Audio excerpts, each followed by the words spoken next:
Monsieur Tariq Ramadan, donc je profite de vous avoir rencontré pour vous demander comment ça s'est passé avec le journal L'Économiste au Maroc. Bah écoutez, d'abord, l'économiste, il m'avait téléphoné à plusieurs reprises pour faire des interviews, à quoi j'ai toujours répondu. Ils ont toujours été très très fidèles par rapport à ma parole, mais parce qu'on parlait jamais du Maroc. Et ils m'ont téléphoné pour me faire la proposition d'avoir une chronique mensuelle, ce que j'ai accepté. Et puis, d'abord, c'était dans le mensuel, et puis le mensuel est mort de sa mort cet été, donc ils m'ont dit, on va le faire passer dans le quotidien. Et j'ai écrit une première chronique qui est passée, puis une deuxième, c'était la deuxième chronique. Et j'ai imaginé une scène dans le texte où je vois ce qui se passe au Maroc, qui est un pays que j'aime. Et d'ailleurs, leur première réaction, c'est d'avoir accepté le texte. Ils l'ont accepté que tel, en disant « on voit votre amour du Maroc ». Puis la deuxième attitude, ça a été quelques heures plus tard, en disant « est-ce qu'on peut changer le texte ?» Je lui ai dit « ah, ça dépend quoi ?» Et donc, il y a eu des pressions au-dessus de la rédactrice en chef, qui me dit je ne prends pas ces décisions seul, et je lui ai dit mais qu'est-ce que vous voulez que je change, et on m'a dit parce que je tourne la tête vers la mer et je dis un bateau aux allures royales. On me dit il faut changer royal.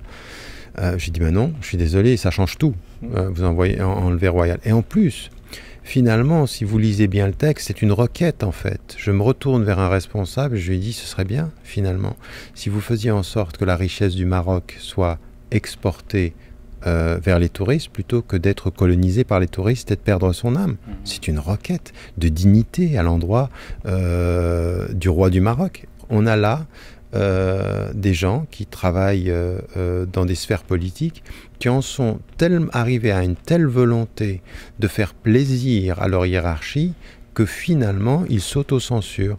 Et ça n'est pas, à mon sens, digne du point de vue du journal. Et donc j'ai refusé. Et c'est finalement leur attitude après coup qui a été très très très révélatrice, c'est-à-dire que ils ont été cherchés dans les réactions parce que finalement je leur ai annoncé. Moi j'ai été très très clair, je dis écoutez, vous le refusez, d'accord, là ça s'arrête là, mais je vais mettre sur mon site cet article et je vais expliquer ce qui s'est passé. Et les réactions ont été tellement positives et tellement de gens qui m'ont soutenu, qui ont dit ce que je vous dis, on sent votre amour du Maroc, on sent que vous aimez ce pays, ce qui est vrai, et que finalement eux, ce qu'ils sont allés voir, trouver le seul texte où une femme qui déjà ne m'aimait pas avant dit « Ah, j'ai vu le populisme de Tariq Ramadan et son fondamentalisme parce qu'il est contre le jeu et il est contre la piscine ou il est contre… » Je dis « Mais c'est pas le but du texte. À cette personne, il fallait lui apprendre à lire. Et c'est une personne à qui il faut apprendre à lire que l'économiste décide de publier. » Et je dirais simplement de ce point de vue-là que mon amour du Maroc demeure. C'est un texte, la requête de quelqu'un qui aime un pays et qui voit qu'il y a des choses qui sont extraordinaires qui se passent dans ce pays et d'autres auxquelles il faut faire très très attention.